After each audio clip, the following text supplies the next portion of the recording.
Our intention is so important. It's one of the most important things in our morality and our codes of ethics. And it's behind our behavior, but also in our thoughts. And what is the intention in our own thoughts?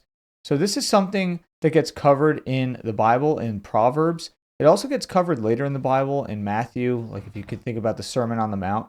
So, I'm going to read from Proverbs right now. And this is going to be Proverbs 2. And I'm going to start at 6 and just read through 15. So here we go. For the Lord gives wisdom. From his mouth come knowledge and understanding. He stores up sound wisdom for the upright.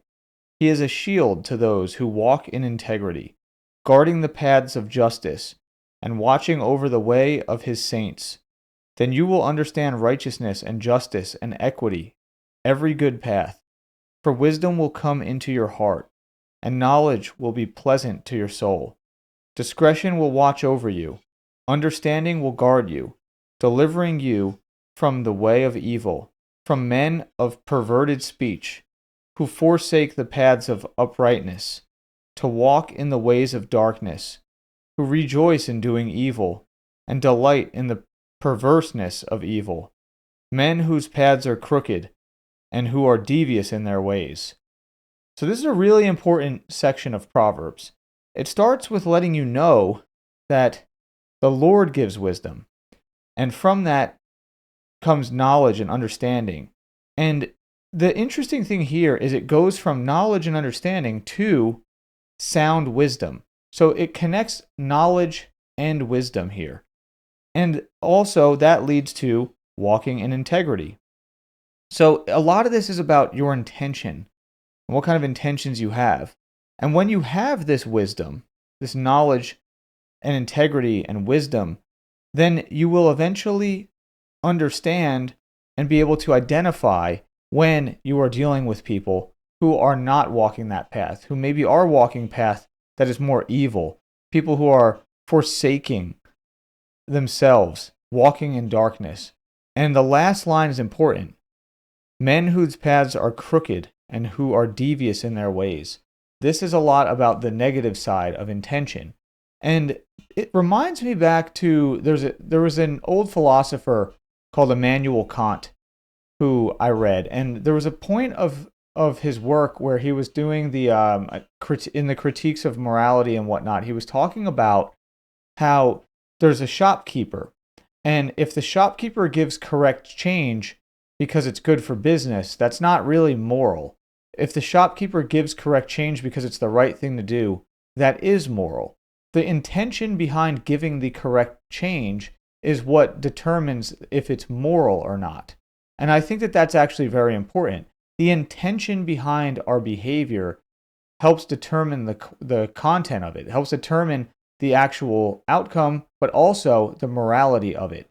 Because, for example, the shopkeeper giving the correct change, the outcome is the same in either case, regardless of the intention for the actual like external outcome. But the intention and what they believe and how they feel, that is going to do something for them.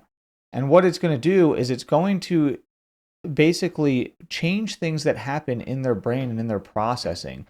Because when you do things with a positive intention, out of love, respect, kindness, and like truly good qualities, what we would consider mostly good qualities, you feel better about the behavior that you're doing. You have more energy around it, you feel better doing it, and other people recognize it. So other people will recognize the intention behind your behavior because the way that you actually deliver it will be different. And you know, the shopkeeper example, it's a little bit dated, to be honest. That book's a little dated because it's maybe not the best example, but I see it in business a lot, right? Like, so sometimes there's a lot of businesses out there that want to help you. And nowadays you see it a lot where there's people that are like, oh, I want to help you grow your business, or I want to help you do this. And there's like people that offer different services and they have the intention to help you. They want to provide some service. But sometimes the intention is not pure. Sometimes you have somebody who truly just wants to help you. They just want to maybe get on a call with you to help you. They want to like, or just give you some free advice. Like they don't really have an expectation. They genuinely want to help you. And you can tell when they're delivering it from that intention. But sometimes you get somebody who they want to help you, but really they want something out of you. They're expecting you to buy something from them. They're trying to hard sell you. And that's why we all get so kind of queasy and like turned off by people directly messaging us and saying, hey, let's get on a call and talk about this. Because we know and we're jaded from the amount of people that have the intention of just trying to squeeze money out of you to get something from you. This free call is not always just a free call. A lot of times it's, I'm going to try to sell you something. And so, like there's a weird exchange there if you know that the intention is that they're going to try to sell you on it. And we can see that. I am totally fine with getting on a call with somebody who has the intention of, like, maybe they have the intention of, oh, I hope that, Nick becomes a client of mine or a customer of mine at some point. I'm fine with that because everyone needs to work and make money, especially if they think they can truly help me. But there's a difference of them like hoping that maybe one day I become a client and them trying to basically strong arm me into becoming a client with objection handling. And they're going to try to objection handle me into getting the deal closed.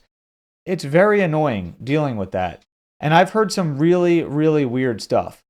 I was once in a high ticket program for coaching where I was, I paid all this money and I had these consultants that were going to help me launch this this business. This was in like the last business I had.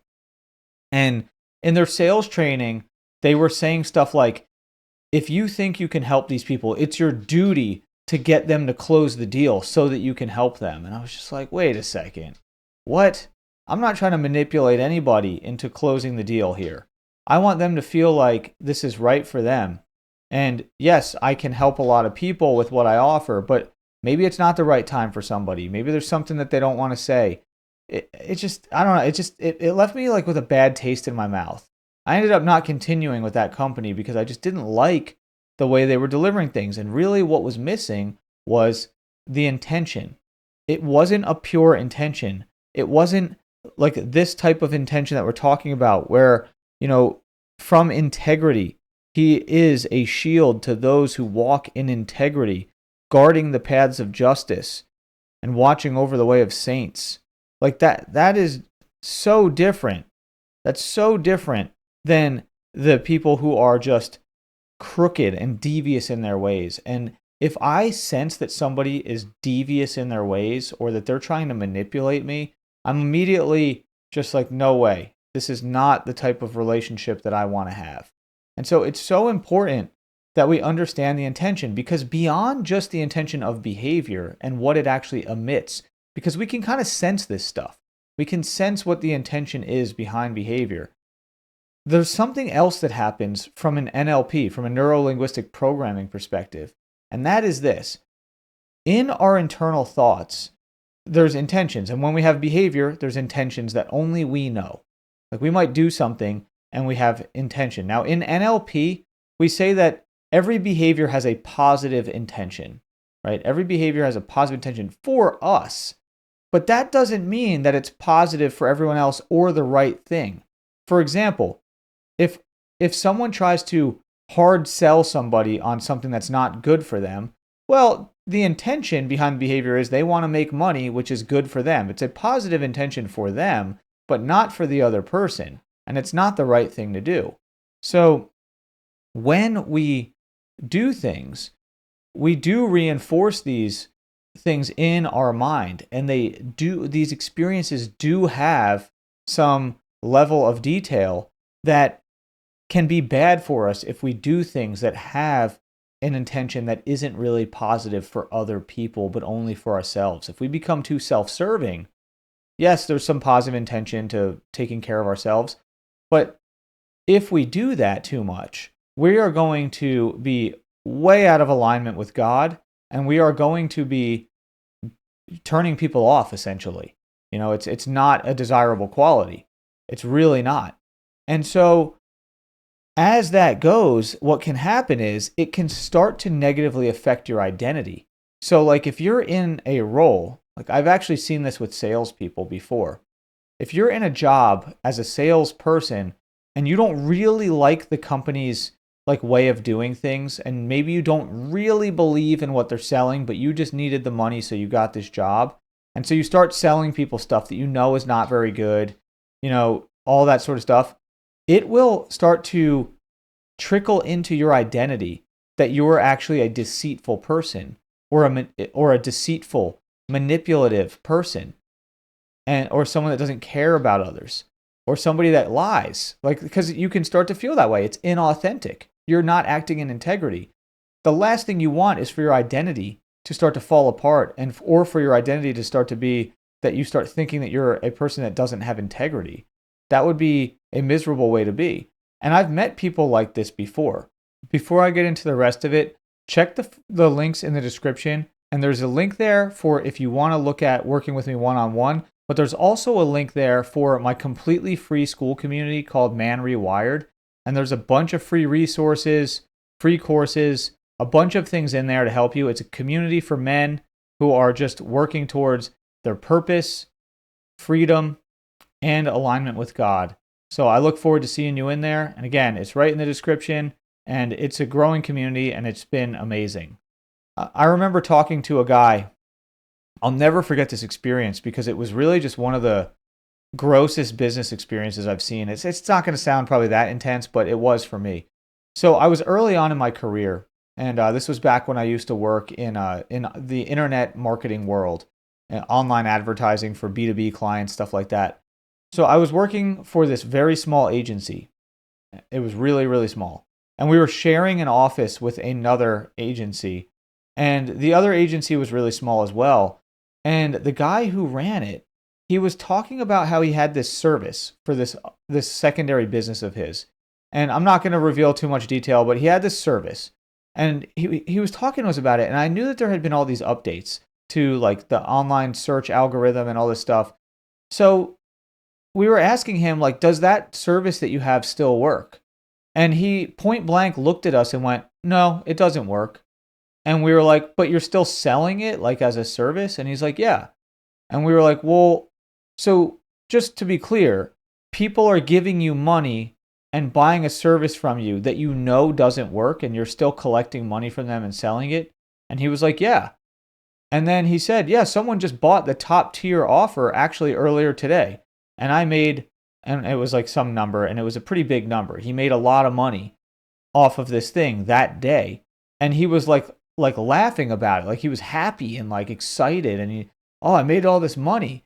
And I just remember I was like, ew, like just gross. Like something just felt so wrong in my body. Like my stomach was just like, oh, like I felt like this just like gross energy from this guy. And I couldn't quite put my finger on like how to explain it, but I just remember I'll never forget how horrible I just like felt about like what he was saying. And I was just like, how could you do that to somebody? How could you do that? And it was the intention. Yes, he had a positive intention of making money, but the true intention behind his behavior was just to completely screw over other people to make money by any means necessary in this case. That's like how it came off. And it goes to like, if you read the Sermon on the Mount, you'll see that Jesus talks about this a lot, about how it's not about just the behavior. It's about what's going on inside your mind. What are you actually thinking about when you do this kind of stuff? What is the nature of your thoughts? Because if the nature of your thoughts is to just like take advantage of people, that's just horrendous. This guy, in this case, his external and internal was to take advantage of people. And you'll never get very far in life doing that. And even if you do in a material way, even if you make a lot of money and all that, and you're making all this money and you can buy all these things, even if that's the case, and that's what happens, and you have this, all this income and you're doing all these things, you will get to a point where you are suffering. And I will say this, it was many years ago that I had that interaction, and I can tell you that guy changed significantly after that experience. And And at that time, he had lost his business partner, and it was mostly because of the nature of his ways. And I will tell you this, because this is just true. That person, and it wasn't a person that I worked with, it was just we were sharing some space. I remember that person, he went on to have a hard time with his businesses, with his career, with all that. His former business partner who had left working with him and had pursued a more like righteous path that was aligned with God went on to be extremely successful. When they parted ways, one of them did extremely well and the other one did not. And, a lot of it comes down to intention, because I really believe that the way that we behave and our intention and the way that we interact with other people, it comes back on us whether we like it or not. If we are behaving in a way that's truly helpful, good, positive, really just trying to help people out, just offering advice, all that sort of stuff, it comes back to us even if we're not expecting it to. And I know this because I built a business this way. The most successful business that I ran that made me the most money and everything that I had a successful exit from, I built the entire business on just having a positive intention to help people. And all I did was help people for free with what they needed, answered questions, did what I could, no expectation. And then what would happen, and this wasn't even how, I didn't even set out for this, but this is just what happened. Later on, I started getting people reaching out to me and saying, so-and-so reached out and said that you're the guy that helped them with X, Y, and Z, and we actually need X, Y, and Z in our business. Are you taking on clients? And I would say, yeah, I'm taking on clients. And then I would ask them for some information. And then instead of doing a traditional sales call, what I'd actually do is I would get on a call with them and I would give them a strategy for the business. Like I would give them free consulting. Like whether they decided to work with me or not, I would just give them something that they could actually leave with that was useful. So I'd do a free session. So all this stuff would be free. And even if they chose not to work with me, and then they would ask me like what it costs, I would tell them what it costs. And that was the end of it. I didn't try to hard sell anybody on anything. And they knew that my intention was just to be a helpful person, help them.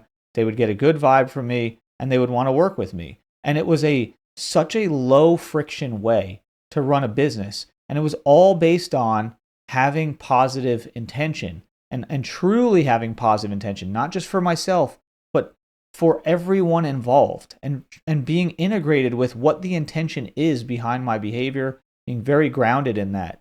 And it worked so well. I see other people being like, hey, I sell this strategy for getting business and it's all this stuff. And it's all about like manipulating people with a bunch of outreach and trying to convince people to get on a sales call with you and running through a call and doing objection handling and all this stuff. And I'm like, ew, just feels gross. It just feels gross and just not aligned. Even if what you offer does help them, it still feels gross and not aligned to go through that process. So obviously you have to offer something that is truly helpful to people, but the process by which you get the business also will help determine how the relationship goes. And that's so important. So I just wanted to talk about how right there it talks about where you can go to the source and what it does for you. I will see you in the next one.